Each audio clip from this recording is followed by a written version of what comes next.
Hello friends, welcome back to our channel Padhle with शौर। तो आज की इस वीडियो में हम लोग पढ़ेंगे class 8 science chapter 3 coal and petroleum.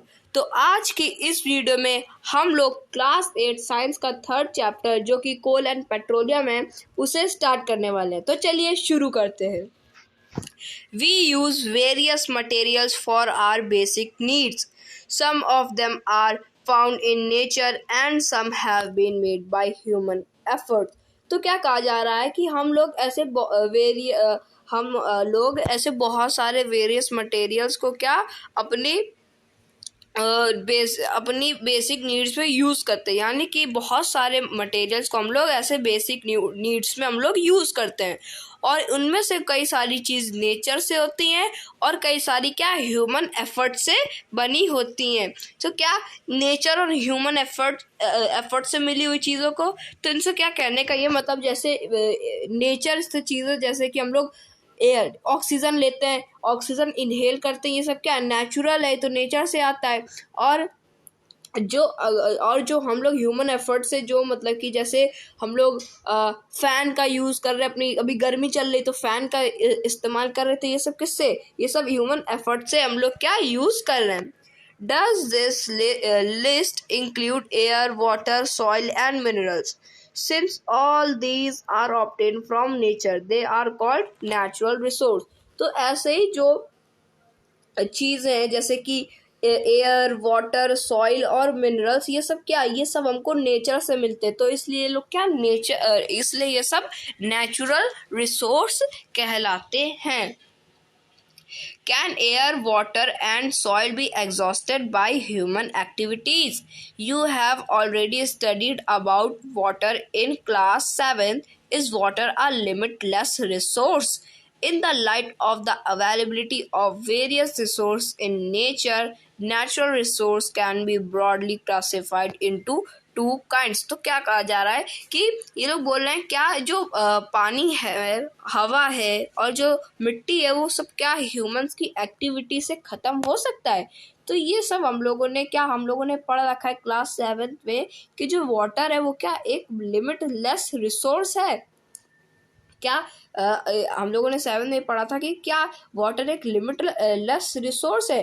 तो क्या है कि in the light of availability of various resource in nature, यानी कि जो इनको हम लोग कहा जा सकता है कि जो रिसोर्सेस है उनकी अवेलेबिलिटी कितनी है, क्योंकि जितना अवेलेबल होंगे उतना हम लोग बता सकेंगे। तो उनकी जो अवेलेबिलिटी होती है उससे हम लोग बता सकते हैं कि वो मतलब कि लिमिटलेस है या लिमिट में है। तो इसलिए हम लोग क्या जो नेचुरल रिसोर्स है इनको क्या हम लोग ब्रॉडली दो काइंड्स में डिफाइन करते हैं। फर्स्ट है इन एग्जॉस्टिबल नेचुरल रिसोर्स, सेकंड है एग्जॉस्टिबल रिसोर्स। कहने का ये मतलब है कि नेचुरल रिसोर्स एक चीज़ है, यानी कि देखो जो भी चीज़ नेचर से मिलती है, प्रकृति से मिलती है, उससे हम लोग नेचुरल रिसोर्स कहते हैं। और इन्हीं नेचुरल रिसोर्स में कुछ चीज़ें जो हैं वो क्या वो ख़त्म होने वाली हैं, मतलब कि वो कुछ चीज़ें हैं जो इंसानों की हरकतों से क्या ख़त्म हो सकती हैं और कुछ चीज़ें इंसान चाहे जो कुछ कर ले वो कभी नहीं ख़त्म हो सकेंगी। तो जो चीज़ ह्यूमंस की हरकतों की वजह से ख़त्म हो जाती हैं उन्हें हम लोग एग्जॉस्टिबल नेचुरल रिसोर्स कहते हैं। और जो चीज़ ह्यूमंस की हरकतों या कुछ भी कर ले वो नहीं ख़त्म होते तो उन्हें हम लोग इनएग्जॉस्टिबल नेचुरल रिसोर्स कहते हैं। तो आपको ये समझ में आ गया होगा। तो हम लोग पढ़ते हैं अपना inexhaustible natural resource. These resource are present in unlimited quantity in nature and are not likely to be exhausted by human activities. Examples are sunlight and air. तो क्या कहा जा रहा है, इनएग्जॉस्टिबल नेचुरल रिसोर्स वो रिसोर्स होते हैं जो कि अनलिमिटेड क्वांटिटी में हमारी नेचर में है और वो ह्यूमंस की एक्टिविटी वो अनलिमिटेड क्वांटिटी में है और ह्यूमंस की एक्टिविटी के बाद भी वो क्या एग्जॉस्ट यानी ख़त्म नहीं हो सकते। तो वो क्या है, एग्जाम्पल्स है उनके सनलाइट और एयर। आदमी इंसान कुछ भी कर ले, क्या सनलाइट कभी ख़त्म होगी? नहीं। और ये तो नेचर से मिलते हैं, तो ये क्या एक नेचुरल रिसोर्स है। और ह्यूमन साइड जो कुछ कर ले, सनलाइट कभी ख़त्म ही नहीं होगी, तो ये क्या एक नेचुरल इनएग्जॉस्टिबल नेचुरल रिसोर्स है। सेकंड क्या है, एयर। अब इंसान कुछ भी कर ले, क्या एयर ख़त्म हो सकती है? नहीं ख़त्म हो सकती है। जैसे आप लोग सोच रहे हो सारी एयर, अब सारी की सारी हवा अपने अंदर भर लूँ, तो नहीं भर सकते। जैसे आपने 2 मिनट के लिए सांस रोकी, तो फिर क्या सांस टूटने लगती है, मतलब कि जितनी भी सांस आपने मुंह में भरी, वो क्या जो भी अंदर ली, वो सब क्या धीरे धीरे सांस छूटने लगती है। क्यों? क्योंकि आप उस एयर को क्या अपने अंदर रख नहीं सकते। तो उसके लिए आप क्या करोगे, आप इनहेल एक्सहेल लेते रहेंगे, देते रहेंगे, सांस अंदर बाहर, यही आप क्या करते रहते हो दिन भर। तो ये हो गया हमारा इनएग्जॉस्टिबल नेचुरल रिसोर्स। मेरे ख्याल से आपको ये समझ में आ गया होगा। सेकेंड है हमारा exhaustible natural resource. The amount of these resources in nature is limited. They can be exhausted by human activities. Example of these resources are forest, wildlife, minerals, coal, petroleum and natural gases, etc. तो क्या कहा जा रहा है कि जो exhaustible natural resource होते हैं वो सब क्या एक लिमिटेड अमाउंट में हमारी नेचर में है, यानी कि वो क्या एक लिमिटेड ही है, वो लिमिटलेस नहीं है, अनलिमिटेड नहीं है। जैसे एयर अनलिमिटेड है, सनलाइट अनलिमिटेड है, तो वैसे ही क्या जो एग्जॉस्टिबल रिसोर्स है, ये सब क्या एक लिमिटेड अमाउंट में ही है हमारी नेचर में, और ये सब क्या ख़त्म हो सकते हैं ह्यूमंस की एक्टिविटी से। यानी कि जैसे एग्जांपल हो गया क्या, फॉरेस्ट हो गया, वाइल्ड लाइफ हो गया, mineral, coal, petroleum, natural gases. Wildlife, forest, यानी कि अब जो इंसान होता है वो क्या पेड़ काटता है, फॉरेस्ट खत्म कर देता है। तो जो फॉरेस्ट है वो ह्यूमन एफर्ट से थोड़ी ना बना, वो तो नेचुरल हम लोग को मिला है। तो जो फॉरेस्ट है ये क्या एक नेचुरल रिसोर्स है, और इससे ह्यूमन क्या ख़त्म कर सकता है। तो ये क्या एग्जॉस्टिबल नेचुरल रिसोर्स है। और इसी की तरह जो वाइल्ड लाइफ हो गए, वाइल्ड एनिमल्स हो गए, मिनरल्स हो गए, कोल, पेट्रोलियम, नेचुरल गैसेस एक्सेट्रा, तो इन्हीं तरह चीज़ों के साथ ये सब चीज़ें भी क्या ह्यूमंस की एक्टिविटी के थ्रू ख़त्म हो सकता है। Assume that the eatables in the container represent the total availability of exhaustible natural resource like coal, petroleum और natural gases. तो इस लाइन को समझने के लिए पहले हम लोगों को ये जो ब्लू बॉक्स है इसे हम लोगों को पढ़ना पड़ेगा। The subgroups represent the consumers. As population is growing, second and third generation have larger number of consumers. Put one full container for each group on a table. Ask consumer of the first generation from each group to consume eatables from the container of their group.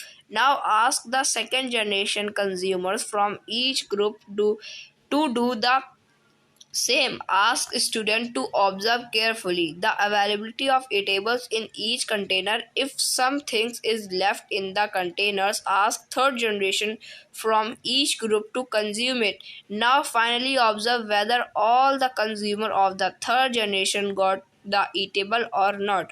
Also observe if anything is still left in any of the container. Assume that the eatables in the container represent the total availability of exhaustible natural resource like coal, petroleum और natural gases.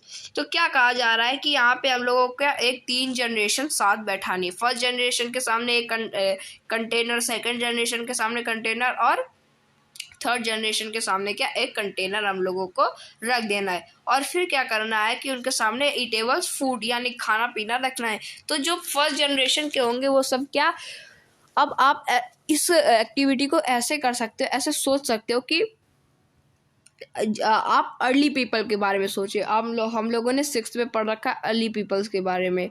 तो जो early peoples थे वो सब क्या करते थे, वो ऐसे कच्चे प्लांट्स खा जाते थे, ईंटें पत्थर ऐसे कुछ ना कुछ, तो उन लोगों ने ऐसे हार्ड सर्फ हार्ड मटेरियल्स को भी खाया होगा। तो वो लोग क्या वो अगर आप सोच सकते हो कि वो सब वो खा सकते हैं, तो क्या हम लोग अभी जो है वो क्या वो हार्ड जो भी उन लोगों ने खाया होगा वो क्या हम लोग खा सकते हैं?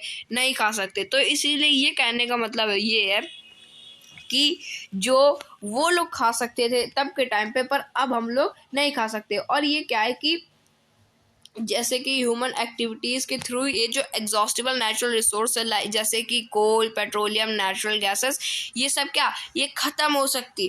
तो ये क्या तब उनके समय में क्या ख़त्म हो सकती? तब तो इतनी मशीनरीज भी नहीं थी कि वो क्या कोल निकाल सके जो कि धरती के अंदर होता है, पेट्रोलियम निकाल सके, और जो नेचुरल गैसेस है उनको क्या उनको हार्म पहुंचा सके, क्या उन्हें ख़त्म कर सके। तब तो उनके पास इतना जानते भी नहीं थे वो लोग तो इन सब चीज़ों के बारे में। Each group may have a different consumption pattern. Are the earlier generation of any group too greedy? It may be that the earlier generation in some groups were concerned about the coming generations and left some things for them.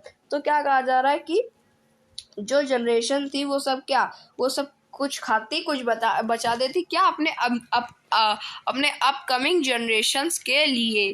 तो in this chapter we will learn about some exhaustible natural resource like coal, petroleum and natural gas. These were form from the dead remains of living organism, fossils. So these are all known as fossil fuels। तो क्या कहा जा रहा है कि हम लोग इस चैप्टर में क्या पढ़ेंगे? हम लोग इस चैप्टर में exhaustible, non exhaustible natural resource, यानी कि हम लोग इसमें एग्जॉस्टिबल नेचुरल रिसोर्स में मेन फोकस करेंगे, जैसे कि कोल, पेट्रोलियम और नेचुरल गैसेस। और ये जो कोल, पेट्रोलियम, नेचुरल गैसेस कैसे बनती है? ये सब फॉर्म होती है डेड रिमेन्स लिविंग ऑर्गेनिज्म से, यानी कि जो लिविंग ऑर्गेनिजम्स होते हैं वो सब मर जाते हैं, तो उनके जो बचता है जो कुछ भी वो सब क्या जो बचता है उसे हम लोग क्या फॉसिल्स कहते हैं। तो वो सब क्या फॉसिल से ही ये सब बनता है, इसीलिए हम लोग क्या इनको फॉसिल फ्यूल्स भी कहते हैं। तो अब जो हमारा ये टॉपिक था ये तो कंप्लीट हो चुका है। अब जो हमारा नेक्स्ट टॉपिक है वो है कोल। तो हम लोग इसे भी स्टार्ट करते हैं। You may have seen coal और heard about it. It is a hard as stone and is black in colour. तो आप लोगों ने कोल के बारे में सुना ही होगा या देखा होगा। तो क्या कहा जाता है कि जो कोल है वो क्या एक हार्ड स्टोन है और ये क्या काला कलर का सब्सटेंस है, एक ब्लैक कलर में है। Coal is one of the fuels used to cook food. Earlier, it was used in railway engines to produce steam to run the engine. It is also used in thermal power plants to produce electricity. Coal is also used as a fuel in various industry। तो क्या कहा जा रहा था कि जो coal है वो क्या पहले एक फ्यूल की तरह यूज़ होता था और खाने बनाने के लिए भी जैसे यूज़ होता था। तो पहले के ज़माने में क्या होता था कि जो कोल है वो क्या रेलवे इंजन में भी क्या स्टीम प्रोड्यूस करने के लिए काम करा जाता था, और इसको क्या थर्मल पावर प्लांट्स में इलेक्ट्रिसिटी प्रोड्यूस करने के लिए भी यूज़ करा जाता था। और ये कोल को डिफरेंट इंडस्ट्रीज में एज अ फ्यूल भी क्या इस्तेमाल करा जाता था। तो अब हम लोग जानते हैं स्टोरी ऑफ कोल की स्टोरी क्या, कहानी क्या है। About 300 million years ago, the earth had dense forest in low-lying wetland area. Due to natural process like flooding, these forests got buried under the soil. As more soil deposit over them, they were compressed. The temperature also rose as they sank deeper and deeper. Under high pressure and high temperature, dead plants got slowly converted to coal. As coal contains mainly carbon, the slow process of conversion of dead vegetation into coal is called carbonization, since it was formed from the remains of vegetation. Coal is also called a fossil fuels. A coal mine is shown in figure 3.2. When heated in air, coal burns and produces mainly carbon dioxide gas. Coal is processed in industry to get some useful products such as coke, coal tar, and coal gas. तो क्या कहा जा रहा है कि अभी से आज के दिन से 300 मिलियन ईयर्स अगो 300 मिलियन साल पहले क्या हुआ था कि एक किसी समुद्र के या पानी के समुद्र के किनारे एक वहां पे क्या एक जंगल था, बहुत घना जंगल था। तो क्या हुआ कि धीरे उस समुद्र में क्या एक दिन बाढ़ आ गई, और जब वो बाढ़ आई तो क्या सारे पेड़ पौधों को क्या गिरा दिया, उन्हें क्या मिट्टी में दबा दिया, और वो क्या मिट्टी में दबते चले गए नीचे तक पहुंच गए। फिर क्या हुआ कि मिट्टी इतनी ज्यादा आ गई थी तो क्या मिट्टी उनको क्या कंप्रेस करने लगी, हीट होने लगी, हीट हुआ, हाई प्रेशर हुआ, फोर्स हुआ। प्रेशर क्या होता है कि किसी एक चीज में फोर्स लगाना, तो उसे हम लोग क्या प्रेशर कह देते हैं। तो वो जो प्रेशर हुआ, हाई प्रेशर और बहुत ही ज्यादा हीट से वो कोल क्या बन गया, मतलब कि वो जो भी कुछ था फॉसिल फ्यूल्स, वो सब क्या बन गया, वो सब बन गया कार्बोनाइजेशन। यानी वो सब क्या बन गया, वो डेड प्लांट्स वो धीरे धीरे हाई टेम्परेचर में जाते रहे और वो स्लोली क्या कन्वर्ट हो गए किसमें, कोल में। और ये जो कोल है, as coal contains mainly carbon, और जो कोल है वो क्या एक मेनली तरह से जो कार्बन होता है उसी को क्या कंटेन करता है। उसमें सिर्फ मेन क्या होता है, कार्बन ही होता है। अगर हम लोग कोल को जलाएंगे तो वो क्या कार्बन डाइऑक्साइड गैस ही निकलेगी। और ये जो प्रोसेस होता है conversion of dead vegetation into coal is called carbonisation. यानी कि ये जो प्रोसेस होता है कन्वर्जन ऑफ डेड वेजिटेशन, जो डेड वेजिटेशन होती है, जैसे पेड़ पौधे जो टूट गए, गिर गए और वो जमीन के अंदर दबते चले गए, उसके बाद हाई प्रेशर लगा, हाई टेम्परेचर में हो जा करके जब कोल बन गए, तो इस प्रोसेस को कार्बनाइजेशन भी कहा जाता है। और ये जो कोल है ये कई जगह क्या इस्तेमाल भी होता है। कैसे, जैसे फैक्ट्री में इस्तेमाल होता है ताकि क्या इसे हीट करके इस कोल को बर्न करके क्या कुछ कार्बन डाइऑक्साइड गैस भी बनती है। और ये जो कोल है वो क्या इंडस्ट्रीज में भी यूज होता है, जैसे कुछ यूजफुल प्रोडक्ट्स बनाने के लिए, जैसे कोक हो गया, कोल हो गया, कोल तार हो गए और कोल गैस हो गया। तो कोक क्या होता है कि it is a tough pores and black substance, it is an almost pure form of carbon. Coke is used in manufacture of steel and extraction of many metal. तो कोक आप वो मत समझिए कोल्ड ड्रिंक। कोक एक tough pores और black substance होता है जो कि एक प्योर फॉर्म होता है किसका, कार्बन का। और जो कोक होता है वो सब क्या जो मैन्युफैक्चर हो गई, जैसे स्टील की हो गई, और जो एक्सट्रैक्शन करना होता है बहुत सारे मेटल का, इसके लिए क्या कोक का इस्तेमाल होता है। और कोल तार क्या होता है कि एक ब्लैक थिक लिक्विड होता है और उसमें भी क्या विद अनप्लीजेंट स्मेल, यानी कि बहुत ही गंदी उससे क्या स्मेल आती है, बहुत ही गंदी बदबू आती है। और एक मिक्सचर होता है इसमें 200 सब्सटेंस का।